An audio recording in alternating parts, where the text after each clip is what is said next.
যখনই হাতে সময় কম থাকবে, কিছু মুখরোচক খেতে মন চাইলে চালের তৈরি এই পকোড়াটা একবার বানিয়ে দেখুন। সকাল বিকাল চায়ের আড্ডা একদম জমে যাবে। তাহলে চলুন বন্ধুরা, আজকের এই রেসিপিটাও পুরোটা দেখার অনুরোধ রইল। তার জন্য দেখুন, এখানে অল্প একটু আতপ চাল প্রায় 2 ঘন্টার জন্য আমি জলে ভিজতে দিয়েছিলাম। খুব ভালোভাবে কিন্তু চালটা ভিজেও গেছে। এবার এদিকে নিয়েছে একটা মিক্সির জার। এই জারের মধ্যে ওই চালটাকে জল থেকে ছেঁকে দিয়ে দেবো। দিয়ে খুব স্মুথভাবে একটা ব্যাটার তৈরি করে নিতে হবে। এখানে আমি প্রায় 1 কাপের মতো চাল ভিজতে দিয়েছিলাম। চালটাকে এবার ব্লেন্ড করে নিচ্ছি। দেখুন ভালোভাবে চালটাকে ব্লেন্ড করে নিয়েছি। একদম মোটাভাবে তৈরি করে নিতে হবে, একটু জল দিয়ে কিন্তু পেস্ট করলে হবে না। দেখুন কতটা আমি মোটাভাবে তৈরি করে নিয়েছি, দেখেই বুঝতে পারছেন। এইভাবে করলে কিন্তু পকোড়াগুলো ভালোভাবে তৈরি হবে। এবার মিক্সির জারটা ধুয়ে অল্প একটু জল দিয়ে দিচ্ছি। ওর মধ্যে দিয়ে দিচ্ছি প্রায় 3 চামচের মতো বেসন। এখানে বেসনটা দিলেও হবে, আবার নাও দিলে হবে, দিলে বেশি ভালো লাগবে। আর দিচ্ছি অল্প একটু গোলমরিচের গুঁড়ো, 1/2 চামচের থেকে একটু কম দিচ্ছি জিরে, গোটা জিরে, স্বাদ মতো লবণ, দিচ্ছি 2টো কাঁচা লঙ্কা কুচি, আর অল্প একটু কারি পাতা থাকলে দেবেন, না হলে ধনে পাতা দিলেও কিন্তু হবে। এবার এখানে খুব ভালোভাবে এই সব কিছুকে একসাথে একটু মিশিয়ে দেব। এখানে ব্যাটারটা একটু মোটা মনে হচ্ছে, তাই আমি আরেকটু জল দিয়ে দিচ্ছি, প্রায় 1 চামচের মতো। খুব বেশি কিন্তু জল দেওয়া যাবে না, 1 চামচ মতো জল দিয়ে দিচ্ছি। এবার এটাতে আর একটুও জল দেবো না, এটাতে খুব ভালোভাবে ফেটিয়ে নিতে হবে। একটু ভালোভাবে সময় নিয়ে ফেটিয়ে নেব, তাহলে পকোড়াগুলো যেমন ফুলবে তেমন ক্রিস্পি হবে। দেখুন খুব ভালোভাবে ফেটিয়ে নিয়েছি, দেখেই বুঝতে পারছেন একদম স্মুথভাবে তৈরি হয়ে গেছে। এবার এর মধ্যে দিয়ে দিচ্ছি অল্প, মানে ছোটো চামচে 1 চামচ মতো খাবার সোডা। এই খাবার সোডাটা কিন্তু আপনারা দিতেও পারেন, আবার নাও দিতে পারেন, দিলে বেশি ভালো হবে খেতে। অল্প সামান্য একটু দিয়েছি। খাবার সোডাটা দিয়েও এই ব্যাটারটা আর একটু ভালোভাবে মাখিয়ে নিয়েছি। ব্যাটারটা তৈরি হয়ে গেছে। এবার পকোড়াগুলোকে আমি ভেজে নেব। তার জন্য দেখুন, গ্যাসের মধ্যে আগে থাকতে কড়াই বসিয়ে তার মধ্যে সাদা তেল গরম হতে দিয়েছিলাম। তেলটাকে খুব ভালোভাবে গরম করে নিয়েছি। তারপর গ্যাসের ফ্লেমটা একদম লোতে রেখেছি। এবার এই ব্যাটারটা থেকে অল্প অল্প করে নেব আর ছোটো ছোটো পকোড়ার মধ্যে দিয়ে দেবো। দেখুন বন্ধুরা কত সুন্দরভাবে ফুলে ফুলে উঠছে।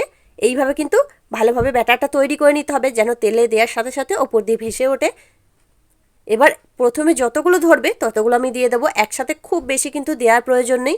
আর এখন যদি দেখেন গায়ের মধ্যে চিপকে লেগে যাচ্ছে, তাতেও কোনো অসুবিধা নেই, এগুলো কিন্তু আপনা আপনি ছেড়ে যাবে। প্রথমে যতগুলো ধরবে দিয়ে দিচ্ছি। দেখুন দিয়ে দিয়েছি, দিয়ে প্রায় 30 সেকেন্ডের মতো এগুলোকে আমি কিছুই করিনি। প্রায় 30 সেকেন্ড পর এগুলোকে একটু নাড়াচাড়া করে দিচ্ছি, যাতে এগুলো চারিধারটা ভালোভাবে ভাজা হয়। আর যেগুলো একটার গায়ে একটা লেগে আছে সেগুলো কিন্তু অনায়াসে ছেড়ে যাবে, কোনো অসুবিধা হবে না। এইভাবে এগুলোকে একটু ভালো করে ভেজে নিচ্ছি। এই পকোড়াগুলো আমার ভাজা হয়ে গেছে। দেখুন বন্ধুরা কত সুন্দর কালার করে ভেজে নিয়েছি, একদম ফুলে ফুলে উঠেছে। এবার এগুলোকে এর থেকে বেশি কালার করে আর ভাজবো না, এগুলোকে সব তুলে নিচ্ছি। দেখুন কত সুন্দর হয়েছে, একদম অল্প সময়ে তৈরি হয়ে যাবে, আর খেতে হবে সুপার টেস্টি। ওগুলোকে তুলে নিয়েছি। আবার যে বাকি ব্যাটারটা আছে সেটাতেও আমি অল্প অল্প করে নিয়ে দিয়ে দিচ্ছি। দেখুন কত সুন্দরভাবে এগুলোও ফুলে ফুলে উঠছে, খুব সুন্দর হয়। বন্ধুরা অবশ্যই কিন্তু কাঁচা চালের এই পকোড়াটা বানিয়ে দেখতে পারেন, খেতে এতটা সুন্দর হয় আপনাদের বারবার বানাতে মন চাইবে। আর অল্প সময়ের মধ্যে তো তৈরি হয়ে যাবে। এবার এগুলোকেও আমি ভেজে নিয়ে আসছি। পকোড়াগুলো ভেজে নিয়েছে, রেখে দিয়েছি। এদিকে একটা চটপটা চাটনি তৈরি করে নেব। তার জন্য গ্যাস জ্বালিয়ে একটা ফ্রাই প্যান বসিয়ে দিয়েছি। ওর মধ্যে দিয়ে দিলাম 1 চামচ মতো তেল। তেলটা গরম হলে দিয়ে দিলাম অল্প একটু গোটা জিরে আর 2টো শুকনো লঙ্কা, বেশ কিছুটা বাদাম দিয়ে দিচ্ছি। এটা কাঁচা, তাই একটু ভেজে নেব। দিয়ে এগুলোকে একটু নেড়ে চেড়ে ভেজে নিচ্ছি। এখানে বাদামের পরিবর্তে আপনারা কিন্তু যে কোনো জিনিস দিয়ে দিতে পারেন, মানে এখানে কিন্তু আপনারা নারকেলটাও দিতে পারেন, কোনো অসুবিধা হবে না। এবার এর মধ্যে দিয়ে দিচ্ছি একটা টমেটো, এটাকে ছোট ছোট কেটে নিয়েছি। এবার এই সব কিছুকে একসাথে একটু নেড়েচেড়ে ভেজে নেব। যতক্ষণ না পর্যন্ত এই টমেটোগুলো একটু ভাজা ভাজা হয়ে আসছে ততক্ষণ নেড়েচেড়ে ভেজে নিতে হবে। দেখুন সব কিছু একসাথে ভালোভাবে ভেজে নিয়েছি। এবার এগুলোকে নামিয়ে নিচ্ছি। এদিকে একটা মিক্সির জার নিয়ে নিয়েছি, দিয়ে সব কিছু ভেজে রেখেছিলাম সেগুলো একটু ঠান্ডা করে নিয়েছি। এবার মিক্সির জারের মধ্যে দিয়ে দিচ্ছি। আর দিচ্ছি অল্প সামান্য একটু জল, প্রায় 1 থেকে 1.5 চামচের মতো জল দিয়ে দিচ্ছি। দিয়ে দিচ্ছি স্বাদ মতো লবণ, আর অল্প একটু চিনি, আর একটু পাতিলেবুর রস দিয়ে দিচ্ছি। এতে বেশ টক ঝাল মিষ্টি চাটনিটা খেতে ভালো লাগবে। এবার এটাকে ভালোভাবে পিষে নিচ্ছি। দেখুন চাটনিটা আমার তৈরি হয়ে গেছে, কত সুন্দরভাবে হয়ে গেছে। দেখুন একদম অল্প সময়ে তৈরি হয়ে যাবে, খুবই চটপটা এই চাটনিটা, অবশ্যই বানিয়ে দেখতে পারেন। এতে কিন্তু আর তড়কা দেওয়ার কোনো ঝামেলাই নেই।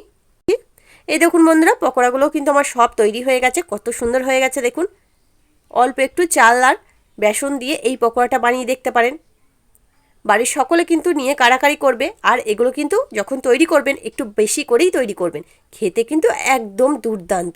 আর এই চাটনিটা কিন্তু বানাতে ভুলবেন না। দেখুন কতটা ক্রিস্পি হয়েছে পকোড়াগুলো, ওপরটা একদম ক্রিস্পি আর ভেতরটা কিন্তু সফট, খেতে খুবই সুন্দর। তাহলে বন্ধুরা, আজকে আমার এই পকোড়া রেসিপিটা আপনাদের কাছে কেমন লাগলো সেটা কিন্তু অবশ্যই কমেন্টের মাধ্যমে জানিয়ে দেবেন। দেখে যদি একটুও ভালো লেগে থাকে লাইক দিতে ভুলবেন না। চ্যানেলটিকে যদি এখনও সাবস্ক্রাইব করা না থাকে চ্যানেলটিকে সাবস্ক্রাইব করে অনুরোধ রইল। তার সাথে পাশে থাকা বেল আইকনটি প্রেস করে দেবেন। আমি যখনই কোনো ভিডিও দেবো তার নোটিফিকেশন সবার আগে আপনার কাছে পৌঁছে যাবে। তাহলে আজকের মতো এখানেই, আবারও ফিরে আসছি অন্য কোনো দিন অন্য একটা রেসিপি নিয়ে। ততক্ষণ আপনারা ভালো থাকবেন, সুস্থ থাকবেন। ধন্যবাদ।